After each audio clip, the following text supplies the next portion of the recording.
Welcome back. I know some people will take try to take my neck off for my views on this union negotiation, but I try to be as realistic as possible. But let's move on to another issue, a very touchy issue, a diplomatic issue, an issue of diplomacy, I'd rather say, and that UN-induced controversy. It was revealed last week that St. Lucia was owing to the August body, that is the United Nations, and the only way this can happen, and as a result, our voting rights at the UN had been suspended. And the only way that can happen is if a country is in arrest for over 2 years, according to the rules of the UN. Now, I happened to be on the program with Timothy Polio when Ambassador Rambali got the line, and she was speaking about the issue. And I don't know. On your program? Not on my program, on Newspin, Timothy Polio's program. I mean, you got her on air? Yeah, he got her on air. So we were in the studio and just sitting down listening to the exchange between her and Timothy.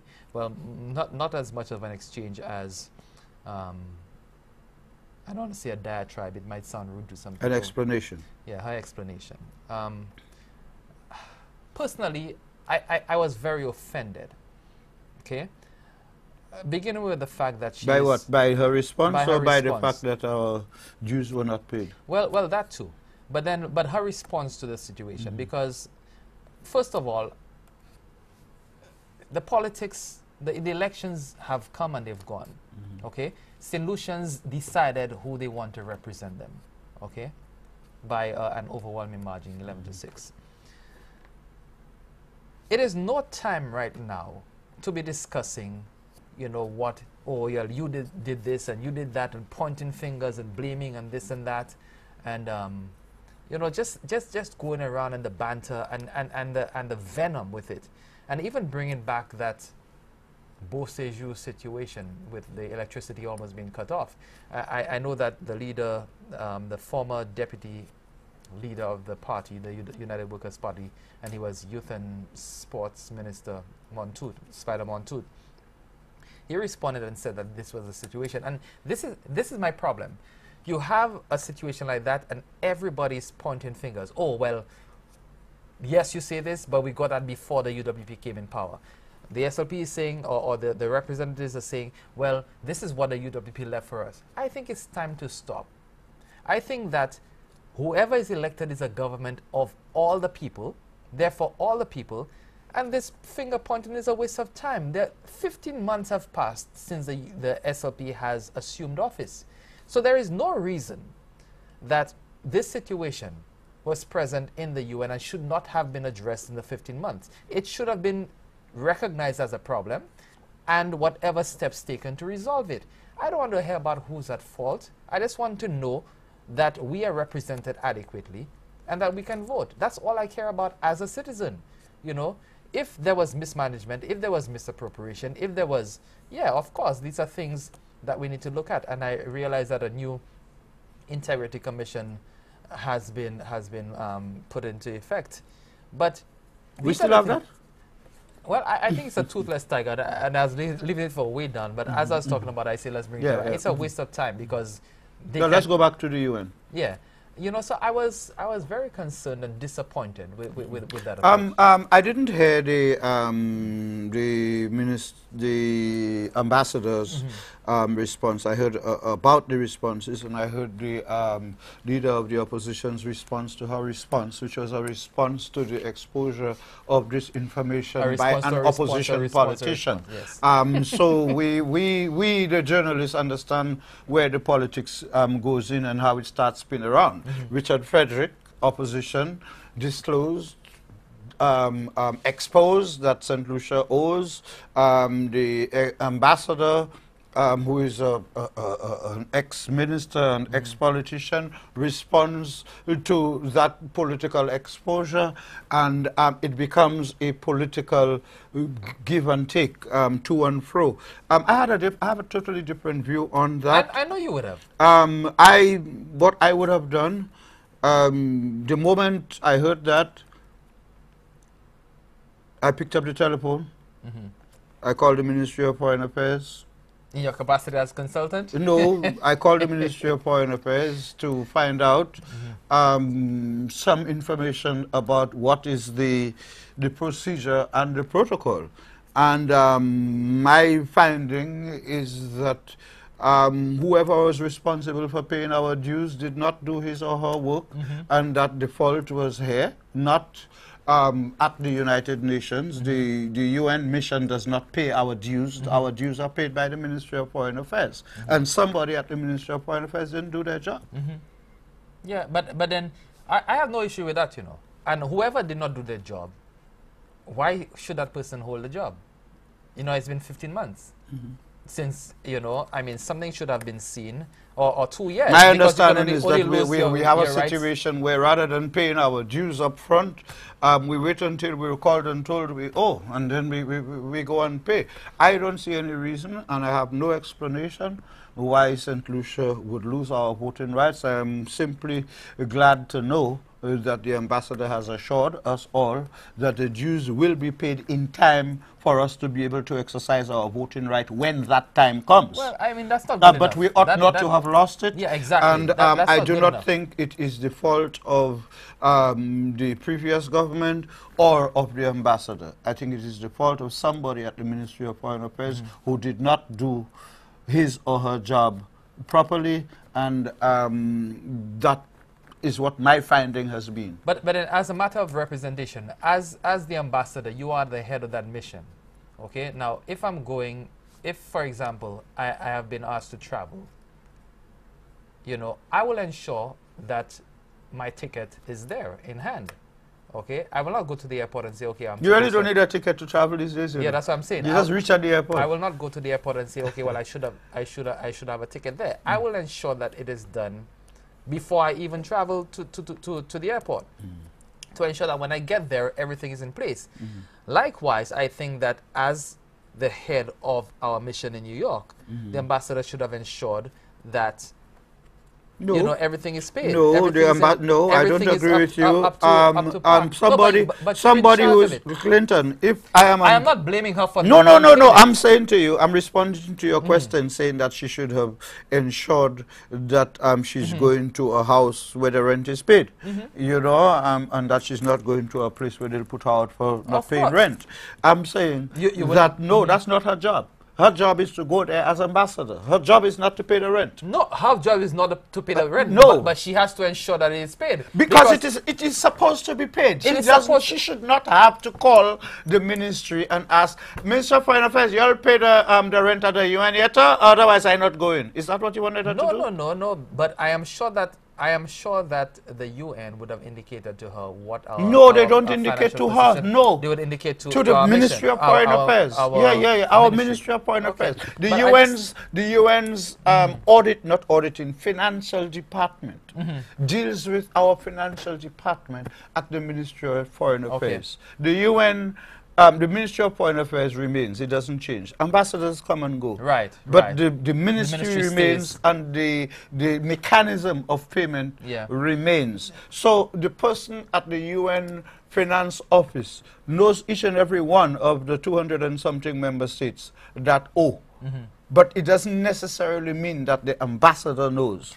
So that UN office, the person responsible at the Ministry of Foreign Affairs knew that we owed and had not paid. Yeah, that's a feeling on our part, but and still, that is where I'm laying the blame, not with the UWP, not with the minister, not with the ambassador. Notwithstanding, I was very I think the ambassador was responding to questions asked. She was responding to questions asked. No, I was there. If she did not answer, you would have had an issue. You don't agree with her answer. When you bring in the Bousquet issue and when you talk about this but these are facts. But these are facts, Clinton. These are facts. When you speak about this is all part of the whole mismanagement. Bousquet was cut off without water. And now the former youth minister is saying that this was the situation that was inherited under the previous administration when the bills were not paid. And he asked to ask the Minister of Tourism right now, who was in charge, the head of Sports Industry Inc. when he was minister.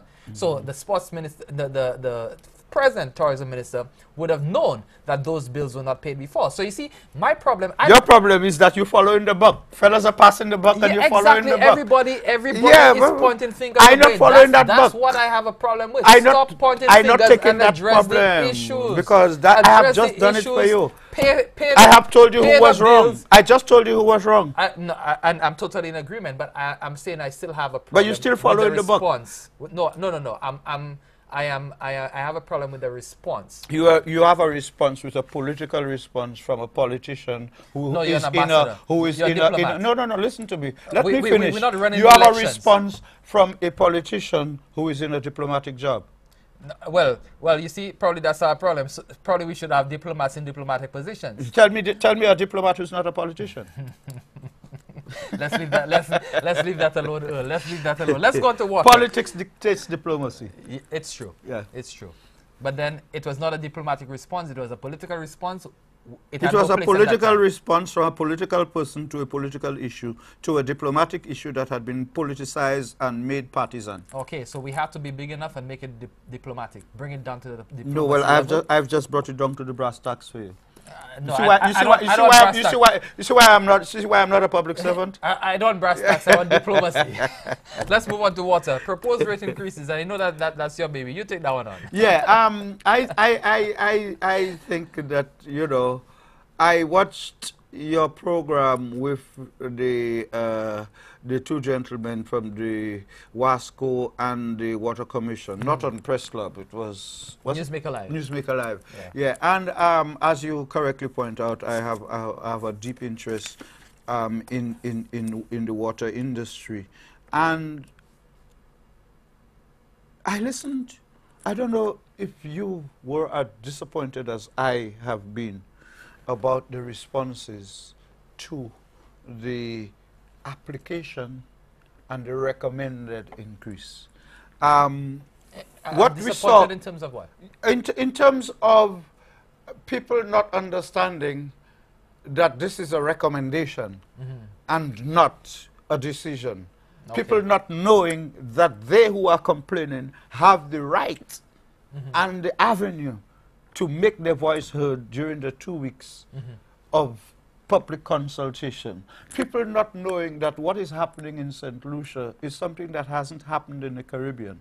That a government is needing a raise for water, for a government utility, and it goes and says to the public, I would like to give them, can you tell me whether you agree?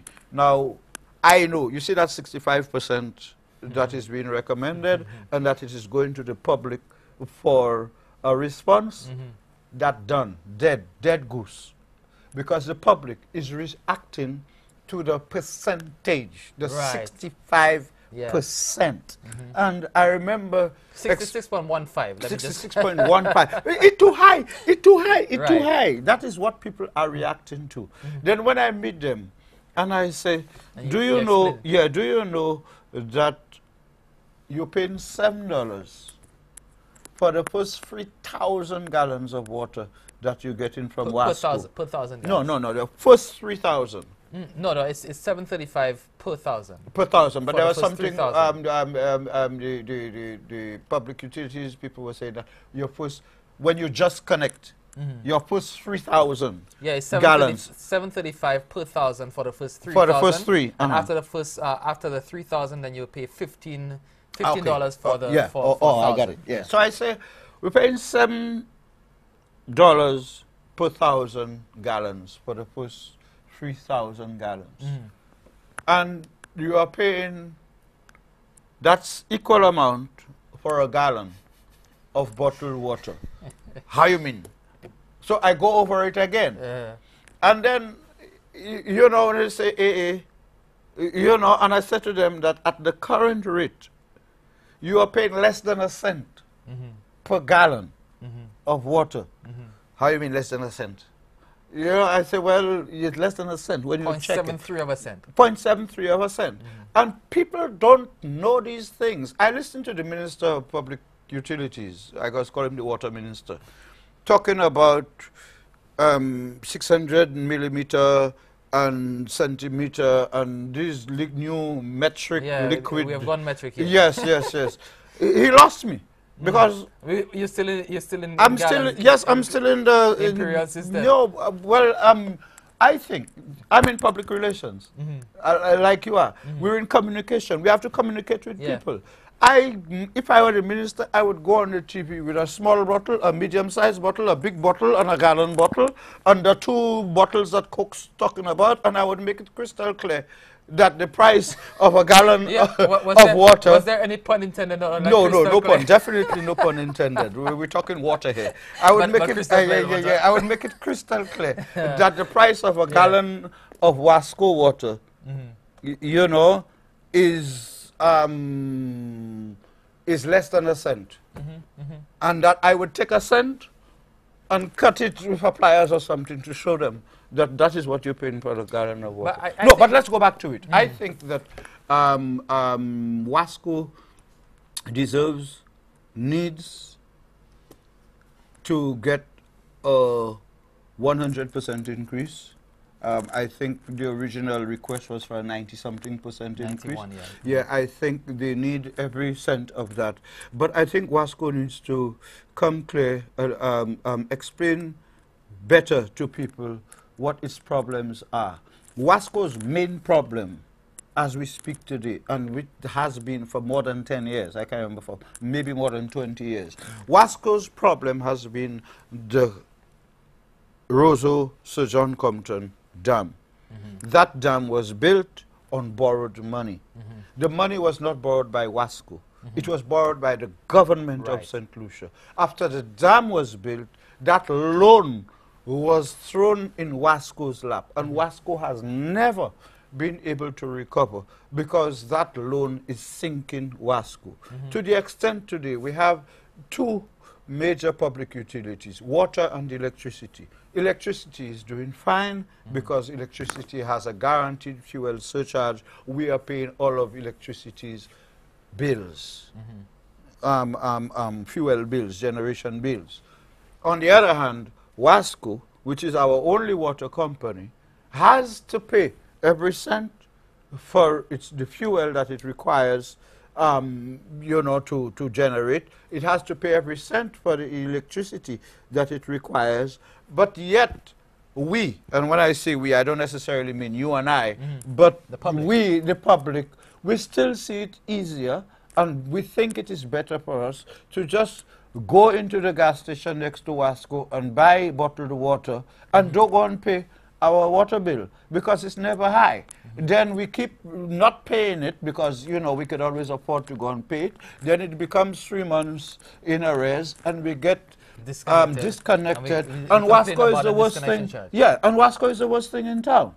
You know, but coming closer to home, as I have said to you a million times, I think that Bousquet is being ethical, more ethical than business-like from this bottled water standpoint. I listened to the managing director of Bousquet say that Bousquet cannot go into bottled water because, you know, that's an investment and it really doesn't have the finances to even give you the water into pipe, far less to go and make bottled water. And I didn't accept that I mean, I accept it as the truth. I accepted it as the truth, that Bousquet doesn't have the money to invest. But I also think that if Bousquet decides that we are selling water to people, to companies who are buying Bousquet water to make bottled water and sell it and make money, grow off our roots, and we cannot do the same. Whereas Bousquet is in the business of survival, Bousquet is expected to make money. But it is saying to me and to everybody else who is a consumer that the area in which we can make money, we're not going there because there's something ethical about competing with our customers, Well, or that this is not our mandate. well, you see, I mean, and And we I always don't have that- think there we is always have that anywhere in the argument. Wasco Act that says Wasco cannot bottle water. No, I don't think, we have discussed that before, because I think it would be unconscionable. Yeah, again, you're bringing ethics into the uses politics. Who uses that word? Anyway, people say in Dennery, in Vieux Fort, in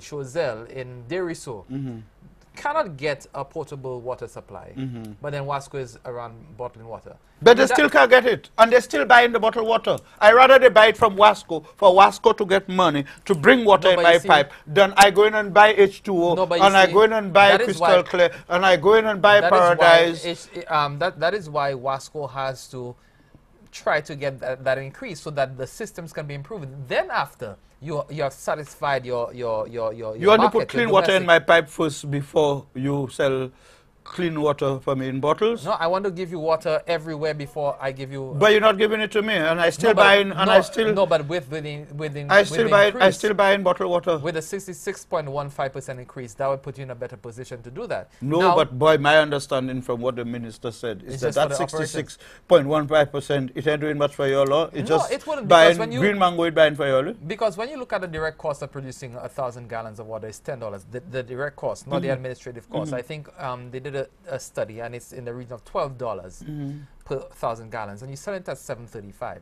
You're losing $4 and some change. Not every $1,000. You're doomed to lose forever. Yeah. You know, and I'm saying that either something has to happen at Wasco. Wasco either needs new leadership with new ideas, or government has to be able to say to Wasco, hello, I'm not just telling you go and make money. I'm giving you the permission and the means to go and make money. You know the Wasco Act prevents, the Wasco cannot increase the price of water unless the commission Yeah, we know that. And before that, I mean, before the commission was put in place, the last increase was 2000, where the cabinet took a decision to increase the water rates by 100%. That's 13 years. What has happened in between that time? Fuel prices have skyrocketed. Everything has gone. Everything has gone up. Yeah, and your workers want more money. Exactly. And so got more money. How do you balance that? How do you? You agree to give them more money before you see it? Well, but, I mean, it's a situation that. No, I'm sorry. Our water story is dirty. We have a dirty water story. Fortunately, my water is still clean coming out of the pipe. But the story surrounding Wasco's problems are heart-rending. I heard yesterday. Yesterday I heard the National Consumer Association president say in the news that the 40+ persons who attended the public consultation that they had, that everybody supported the need for an increase, and that only one out of all felt that, you know, the increase supposed to be higher. But I was pleasantly surprised because I have not heard one St. Lucian agree to pay 1 extra cent for anything. It's a natural thing in us. We don't want to pay more taxes. We don't want to pay more for anything. But the water story is one where I think Wasco, the Ministry of Public Utilities, and every associated entity needs to be able to go out there and get people to understand that the water we're drinking from our pipe, we're not really paying for it. The other thing I think people need to know is the amount of water that is lost. That's at 50%. That's a high. Well, it's people don't have water. People have no idea how much water that is produced water that is lost through stealing, through illegal means, through all of those things. Through the fire service as well, because whatever water the fire service uses is not metered. So when the hydrants that you have around the place, the hydrants are not metered. They're not metered. So then when the fire service taps into the hydrants and they go and... Where's that water coming from? The water in the hydrants? The mains. From the mains? Yeah. Okay. Yeah. So that's part of the non... Sounds like I thought there was some big pool, subterranean pool below the city that we pull water out of to out fires, right? No. It's from the mains. We have a couple of minutes left, so let's just wrap up.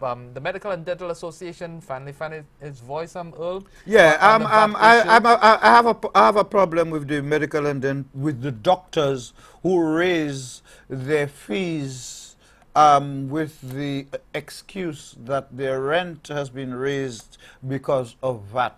I think that is simply a maneuver to extort money from customers. I think medical doctors see enough persons each day or in a month to be able to afford their rent even with the VAT, and that by charging every person $50 extra multiplies, I think, the profit. I can well understand those doctors when they say that VAT can cause people to die because they cannot afford the medicine. And I say simply that given what we know about doctors and their fees, it would be easier for the doctors to pay the VAT on the medicine if they don't want to see. They can afford to pay the VAT for the customer rather than to charge each customer, because where a visit used to be $150 and it has gone up to $200, it is now a 25% increase. I think you're not per person. I think to pay a 15 minute visit. To pay a 15% VAT increase on your rent. Yeah, I think you're charging each customer, each client, each sick person 25% more. Not all doctors have done that, by the way. Yeah, I think. But those who have done are criminal-minded. No, I mean $150 to see a doctor for 15 minutes. I don't think it. And it's gone up to 200 now. Yeah, and 200 now. I think it's unfair. And I think, right now the Medical and Dental Association coming out, having a press conference a few weeks ago to say that they oppose VAT on medication. The VAT on medication was removed at public facilities. It's someone said it's a way for them to protest the fact that now more people will be buying medication from the public facilities, the public pharmacies. But the public pharmacies don't always have all the medicines. No, and the doctors and the doctors give you prescriptions and they tell you where to go to. No, I agree. However, I think the fact that they have come out finally to say something on anything is because they see that they'll be losing some business.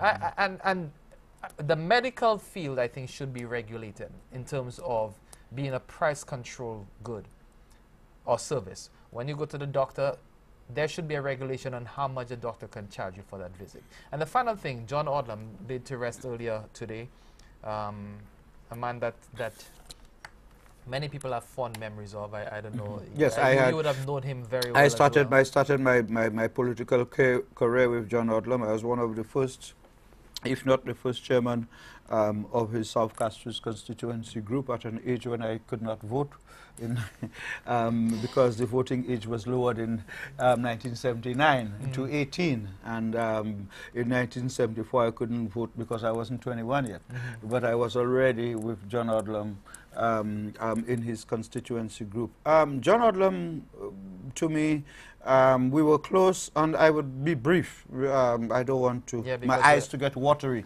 And we also the best. I wrote somewhere and I said the best politician is someone who people could only say good things about. And I will give you two examples. One, Alan Bousquet from the UWP, and John Odlum from the Labour Party. And these are two persons, different brands, different parties, but these are two persons who, after they died, we haven't heard anybody say one single negative thing about them. Yeah, because it was a different politics. It was not so venomous and not so combative and who was John Odlum's best friend up until his death? Well, I know Sicily. Apart from Sicily, Oh, and Brantford, yeah. Bradford. The three Bradford, guys. Oh, Bradford, okay. Bradford, who he ran against and who beat him in 1987, they were the two party fighters for that seat. Yeah. But their friendship never lost. Yeah. They never lost. You can have friends in politics, and that's why we have to leave it on the Press Club. Thank you very much for being a part. On behalf of the entire team and Earl Bousquet, I'm Clinton Reynolds. See you again next week at the same time for another Press Club. But before that, I'll be here on Wednesday evening, God willing, with another Newsmaker Live. Join me for that program. Until that time, have a good one.